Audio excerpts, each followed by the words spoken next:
Махатмы Ганді аднойчы запыталіся, што ён думае пра заходнюю цывілізацыю. А ён адказаў, што гэта была б добрая ідэя. Гэта мусіла быць жартам, але даруйце, я займаю супрацьлеглую пазіцыю. Я лічу, што заходняя цывілізацыя была і ёсць добрай ідэяй. У сучасных акадэмічных асяродках такую думку цяпер знайсці складана. У большасці універсітэтаў англамоўнага свету можна пачуць заклікі дэкаланізаваць вучэбную праграму. У выніку ўсё менш выпускнікоў маюць хоць нейкае ўяўленне пра тое, што адрознівае Захад ад астатняга свету. Яны выпускаюцца з універсітэтаў з памылковым уяўленнем, што асноўнымі рысамі заходняй цывілізацыі з'яўляюцца рабства, імперыялізм і вайна. Ніхто не адмаўляе. Пачаўшы асваенне новых земляў пры канцы 15 стагоддзя, прадстаўнікі народаў заходняй Еўропы бралі ўдзел у такіх справах. Але рэч у тым, што яны ў гэтым не былі вынаходнікамі. Значна раней за іх амаль усе буйныя цывілізацыі мелі рабоў, будавалі імперыі і вялі войны. Амаль паўсюль, куды прыходзілі еўрапейцы, Паўднёвая Амерыка, Блізкі ўсход, Паўднёвая і Ўсходняя Азія, яны сутыкаліся з імперыямі.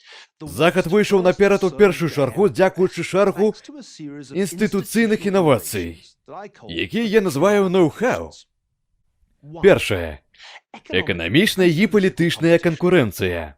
Пасля падзення Рымскай імперыі Еўропа была палітычна падзелена на мноства манархій і рэспублік. Яны, у сваю чаргу, былі ўнутры падзеленыя на канкурэнтныя карпаратыўныя ўтварэнні, якія былі папярэднікамі сучасных бізнес-карпарацый.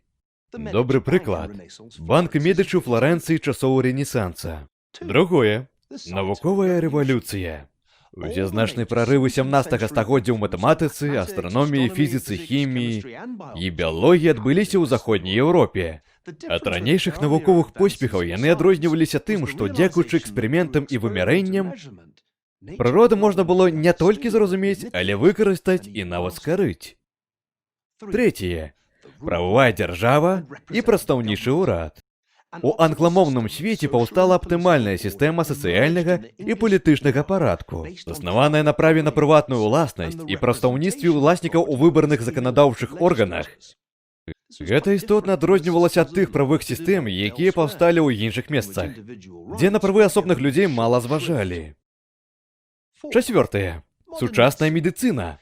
Амаль усе значныя адкрыцці ў ахове здароўя ў 19 і 20 стагоддзях былі зроблены ў Заходняй Еўропе і Паўночнай Амерыцы. Цікава, што менавіта даследчыкі еўрапейцы, якія працавалі ў калоніях, знайшлі лекі ад некаторых самых смяротных трапічных хваробаў. Напрыклад, жоўтыя ліхаманкі. Пятае. Грамадства спажывання. Прамысловая рэвалюцыя адбылася там, дзе былі тэхналогіі масавай вытворчасці і попыт на большую колькасць лепшых і таннейшых тавараў. Без гнуткага попыту на тканіну, напрыклад, не было бы сэнсу зніжаць яе кошт. Шостае. Этыка працы. Жыхары Захада працавалі больш і больш старанна і ашчаджалі больш са сваіх заробкаў. Гэта прывяло да непараўнальнага назапашвання капіталу і, у сваю чаргу, да інвеставання яго ў прарыўныя сучасныя тэхналогіі. Сотні гадоў гэтыя ноу-хау былі ў манапольным валоданні заходнееўрапейцаў і іх сваякоў, якія пасяліліся ў Паўночнай Амерыцы і ў Аўстраліі. Гэта найлепшым чынам тлумачыць тое, што гісторыкі эканомікі называюць вялікай дыспрапорцыяй. Неверагодны разрыў, які з'явіўся паміж заходнімі стандартамі жыцця і астатнім светам. Сапраўды, заходняя цывілізацыя стварала імперыі, яна ваявала і гандлявала рабамі. Але не гэта прывяло да вялікай дыспрапорцыі і дамінавання Захаду ў свеце.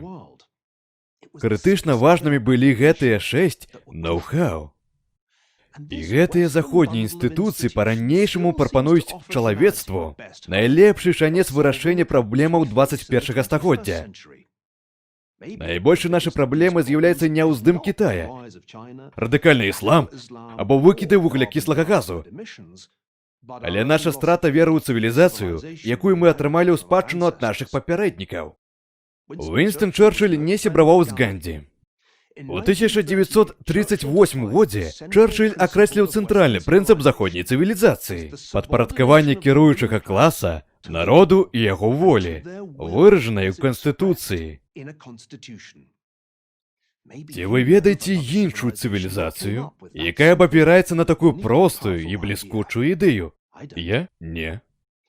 Я, Ніл Фергусон, навуковы супрацоўнік інстытута Гувера, Стэнфорд, для універсітэта Прэгер.